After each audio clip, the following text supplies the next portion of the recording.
Welcome to The Awakened Heart, a podcast for healing women. It's a space where your voice matters, your body is sacred, and your journey home to yourself is always honored, no matter how winding the road. I'm Autumn Moran, licensed professional counselor, life coach, and yoga instructor.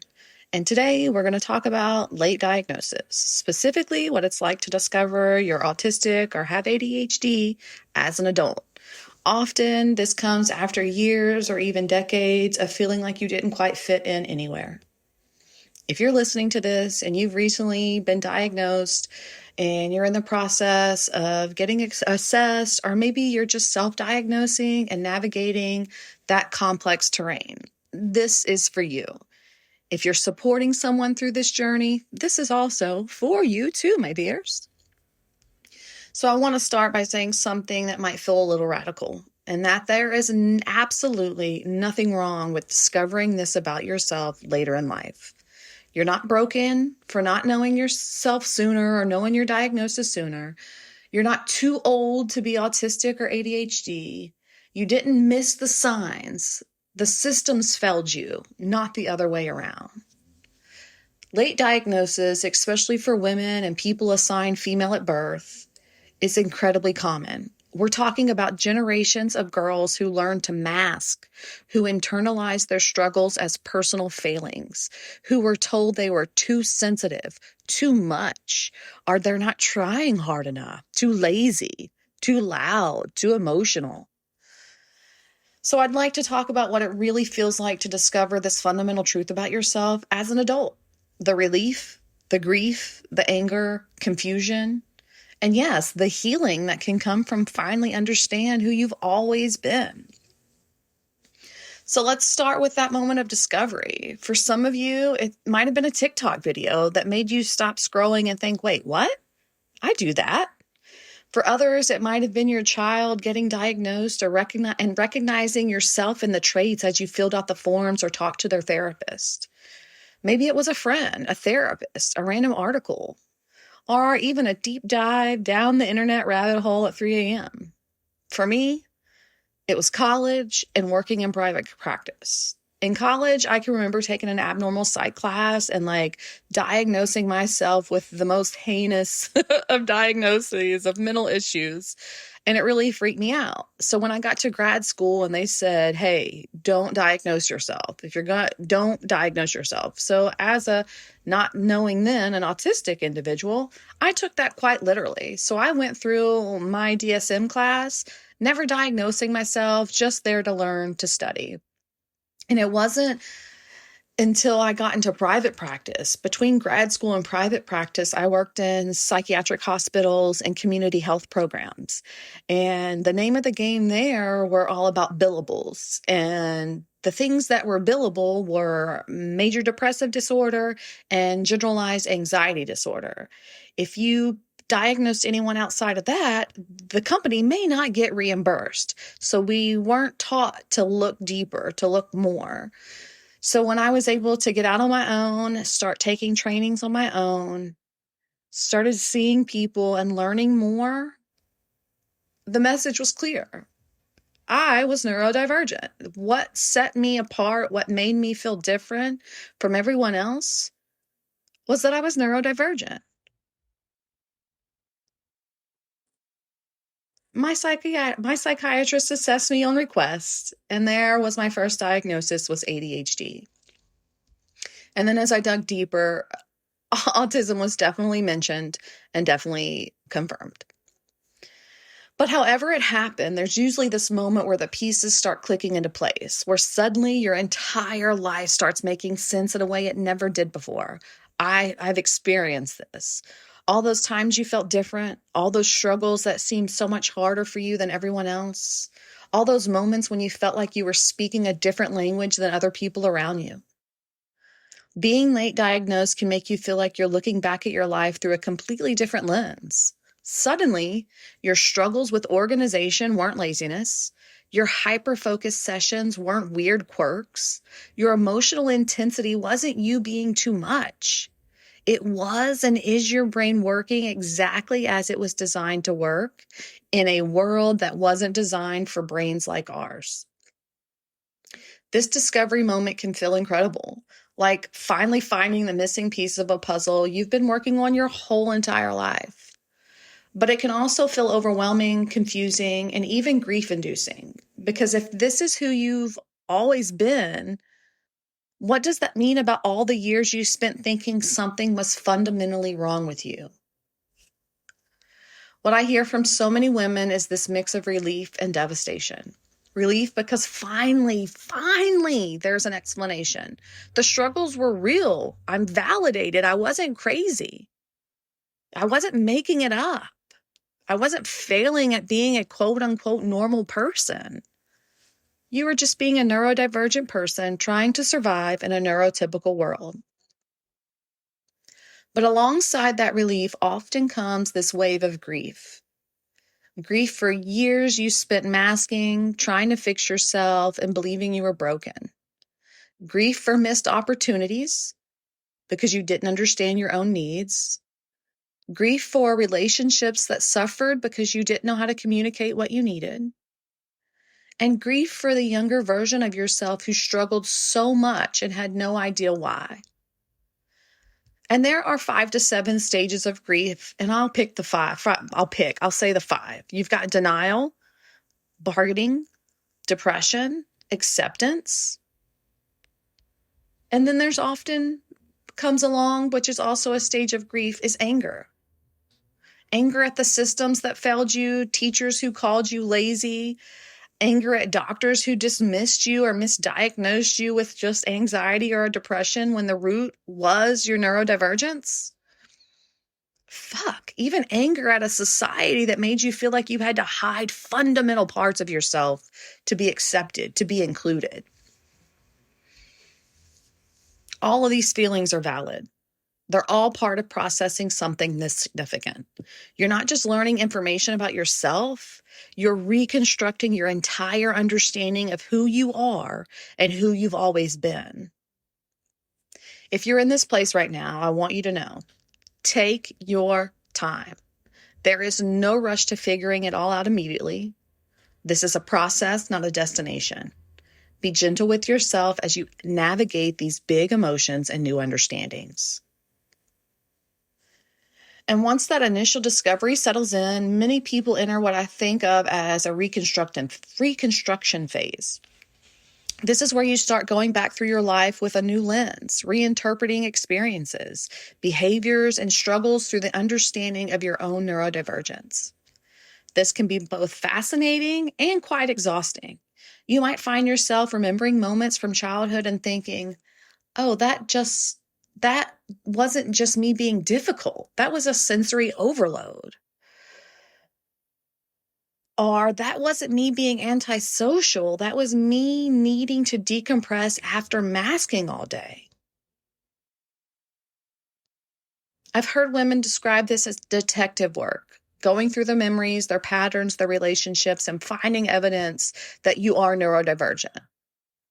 It's like having spent your whole life looking at a painting up close and then stepping back to see the full picture for the first time. And this can be overwhelming. Some days you might feel like you're grieving your old identity while also trying to build a new one.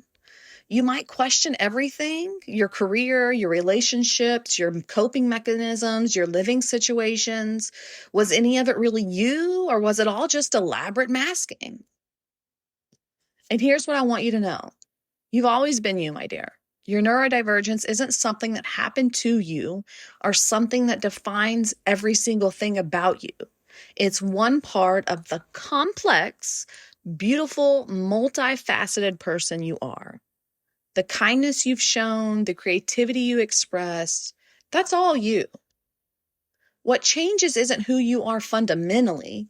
What changes is your understanding of why you are the way you are. And that understanding can be incredibly liberating because it can also feel a little destabilizing. During this phase, you might also start recognizing patterns in your family. Does my mom stim when she's anxious? Is my dad autistic?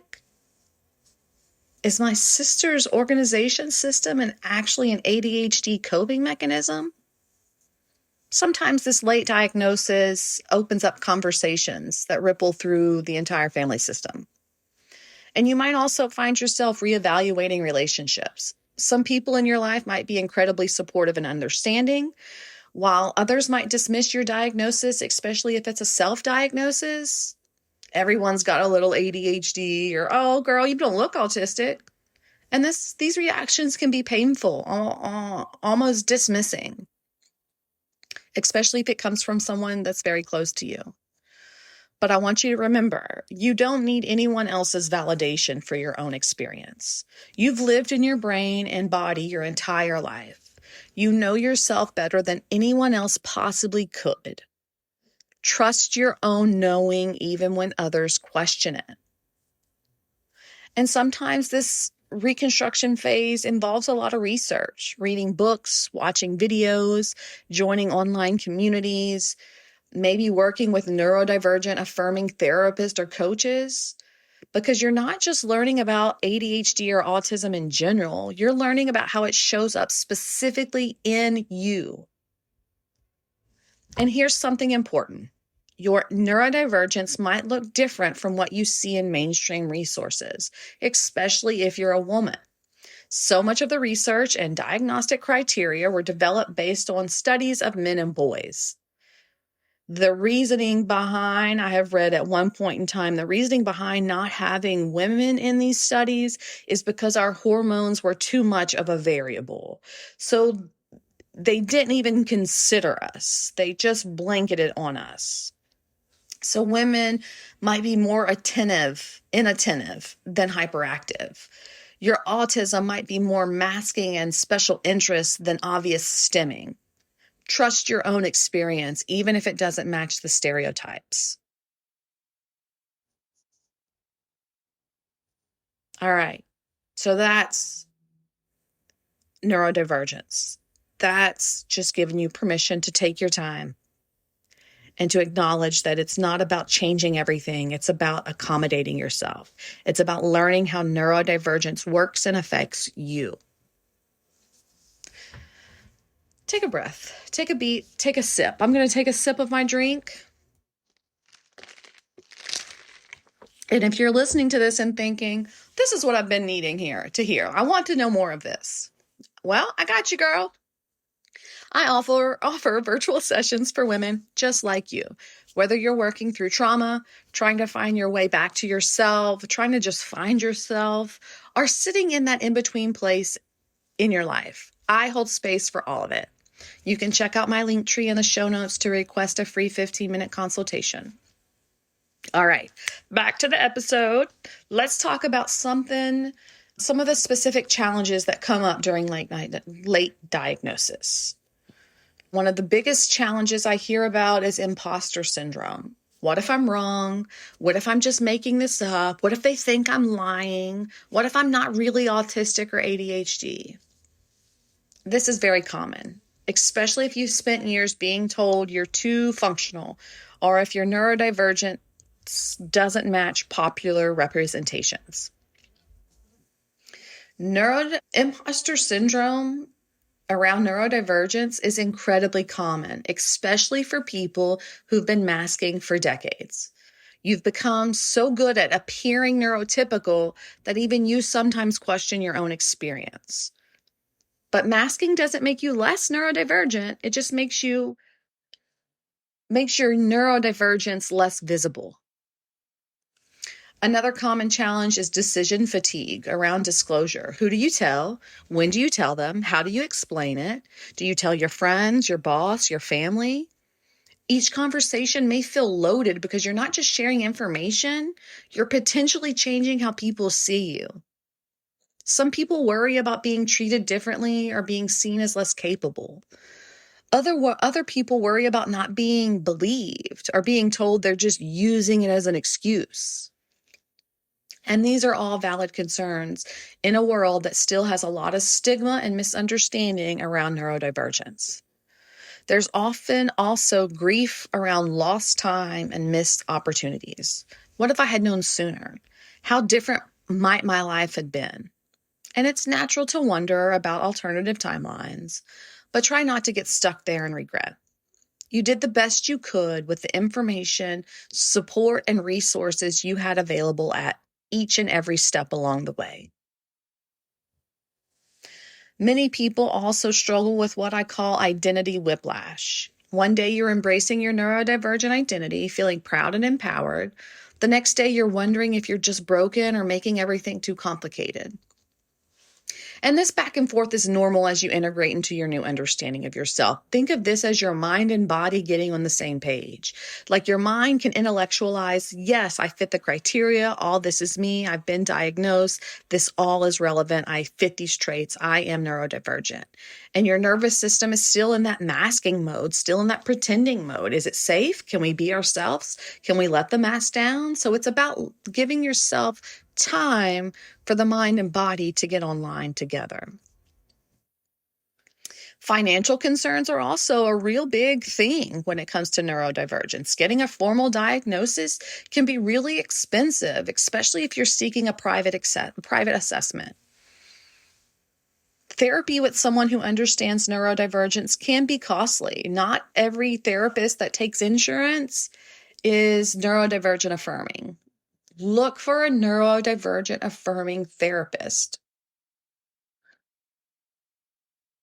But sometimes this can create additional stress during an already challenging time if you have to pay out of pocket. There's also something I call comparison overwhelm. You join online communities or read about other people's experiences, and suddenly you're comparing your neurodivergence to theirs. They seem to struggle more than me. Maybe I'm not really autistic. They're so successful despite their ADHD. Why am I struggling? Remember that neurodivergence is a spectrum, and your experience is valid regardless of how it compares to others. And some people also experience relationship challenges during this time. Like this happens.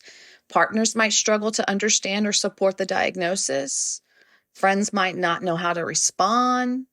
Family members might be dismissive, invalidating, or might start to question their own neurotypicalness. And relationships shifts can feel destabilizing when you're already processing so much.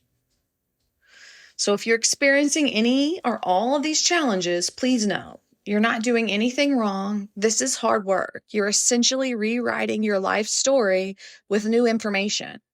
And that is bound to bring up some complex emotions and situations. Be compassionate with yourself through this process. Some days will be harder than others. Some conversations will go better than expected and others not so good. It's all part of the journey of integrating this new understanding of yourself into your life. So let's talk about what healing and integration can look like after the late diagnosis. One of the most beautiful things I've witnessed is how people start treating themselves with more compassion once they understand their neurodivergence. All those years of calling yourself lazy, broken, or too much, you can start to release those harmful narratives and replace them with understanding and kindness. You might recognize that your need for routine isn't rigid. It's regulatory. Your intense interests aren't obsessive, they're passionate. Your sensitivity isn't weakness, it's depth. This shift in self-perception can be life-changing. Instead of constantly trying to fix yourself, you can start working with your brain instead of against it. You can begin to accommodate your own needs instead of forcing yourself into neurotypical molds that were never designed for you. Many people start making practical changes that honor their neurodivergent needs. Noise-canceling headphones, body doubling for task initiation, scheduling alone time for social recovery, and maybe finding friendly organization systems or friendly environments that suit your sensory needs, that suit your executive functioning needs. And the healing process often involves reparenting yourself, giving yourself the understanding, accommodations, and support you needed but didn't receive as a child. This might mean learning to recognize your own sensory needs, your emotional patterns, and energy levels. And it might mean setting boundaries you never knew you were allowed to set. I've talked a bit about boundaries in earlier episodes. Give it a scroll. I don't know the specifics or date they were released, but there are boundary episodes out there. And it's definitely neurodivergent friendly.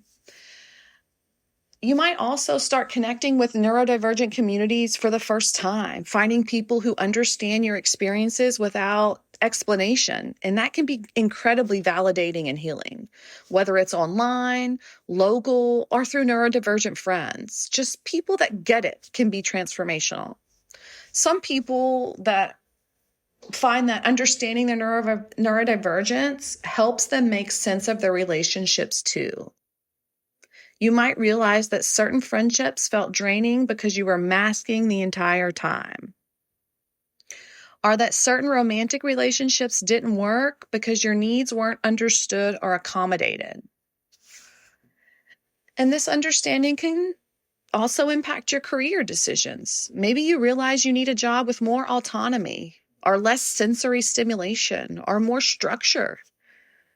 Maybe you start advocating for workplace accommodations because under ADA law, you get accommodations. You can request accommodations as an ADHD or autistic or neurodivergent individual. The integration process often involves developing new coping strategies that work with your brain. Traditional anxiety management techniques might not work for your autistic brain, who needs sensory regulations. Standard productivity advice might not work. You get to experiment and find what actually works for you and your specific neurodivergent brain.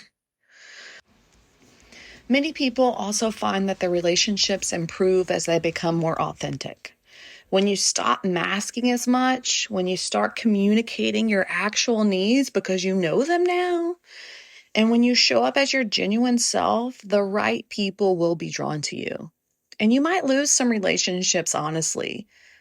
And that might happen, but that's okay. The ones that remain will be deeper and more genuine. Self-advocacy becomes a huge part of the healing journey. This might mean requesting accommodations at work or school. It might mean educating your family members about your needs. It might mean setting boundaries around social events or communication styles. Learning to advocate for yourself can feel scary at first. I totally understand that, especially if you spent years accommodating everyone else's needs while ignoring your own. Some people find that their late diagnosis opens up conversations with family members that lead to other discoveries. Maybe a parent realizes they're also neurodivergent. Maybe a sibling. Maybe this late diagnosis can be a catalyst for the entire family healing. And this healing journey, it isn't linear. You'll have days when you feel empowered and grateful, and you'll have other days when you feel frustrated by the challenges your brain brings. And both are normal and valid. Integration is an ongoing process, not a destination you need to reach, and then you'll be done. What I want you to know is that discovering your neurodivergence later in life isn't a tragedy. It's a wonderful gift. It's all divine timing. Yes, there might be grief for the years of struggling and misunderstanding or missed opportunities, but there's also the gift of finally understanding yourself, of being able to live more authentically according to who you are, and treating yourself with the compassion you deserve. So if you're in the thick of it and you needed some support or supporting someone who has, I want to give you some practical tips, practical things. I've said it once already and I'll say it again. Give yourself permission to go slowly. There is no timeline. You don't have to figure it out immediately. You don't have to overhaul your entire life. This is a marathon, not a sprint. Consider finding a therapist who understands neurodivergence and late diagnosis specifically, because therapists aren't trained in neurodivergence specifically in grad school. This is something you niche out. This is something you train yourself outside of grad school. So find someone that has some extra certifications or has had some extra training that can help you with your neurodivergence. Connect with the community, whether it's online or in person. Hearing other people's stories and sharing experiences, just knowing you're not alone, can make such a difference. And I've said it a couple of times, but I really mean it. Start experimenting with accommodations and supports, even small ones. Using noise-canceling headphones or putting earbuds while you're grocery shopping so you don't hear the music and sounds around you. Wearing sunshades anytime you need it if the lights are too bright. Having phone reminders for time blindness. Scheduling downtime after social situations. Mood lighting in your house, taking out all the LED lights and going back old school to see how that helps you. There are so many accommodations you can make. You get to discover what works for you. And be selective about who you share your diagnosis with, especially in the beginning. You don't owe anyone any explanation, and not everyone will respond with understanding and support that you deserve. Share with the people that have earned the right to know your story. And give yourself permission to grieve. Grieve the years of struggling, misunderstanding, masking, all of it. Your grief is valid. Feel the anger, feel the guilt, feel the sadness, feel the bargaining, feel the denial, feel all the stages of grief.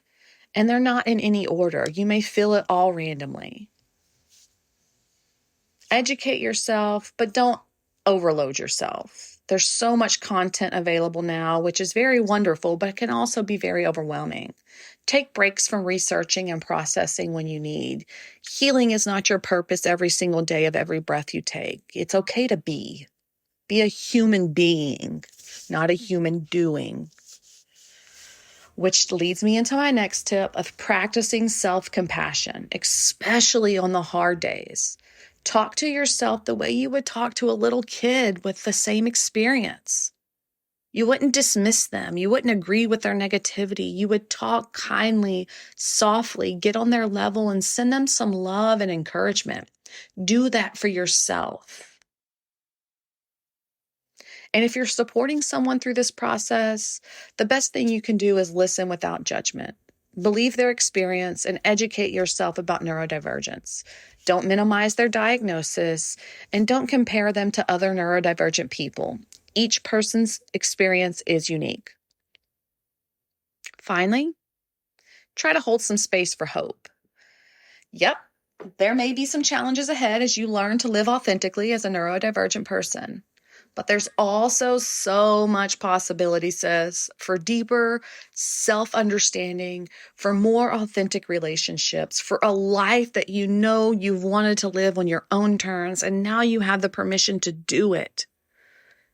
This late diagnosis isn't a limitation. It's a key that can unlock a more authentic, supported, and fulfilling way of living.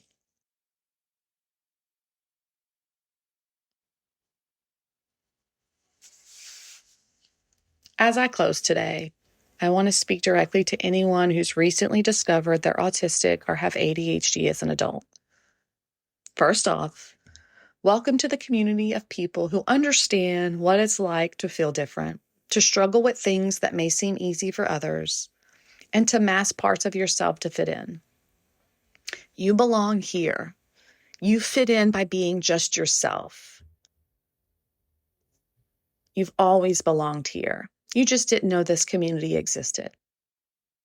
Secondly, you're not broken. You never were. Your brain works differently in a world designed for a neurotypical male. This difference can create many, many challenges. But different doesn't mean wrong, and struggles don't mean failure. They mean you've been incredibly resilient navigating a world that wasn't designed for you. You are a superhuman. Thirdly, take your time to process this. Don't rush to figure it all out. Integration and healing happen gradually in layers over time. And finally, your story matters. Your late diagnosis story, your struggles, your discoveries, it all matters. By living authentically as your neurodivergent self, you're making it easier for other people to recognize themselves and seek support.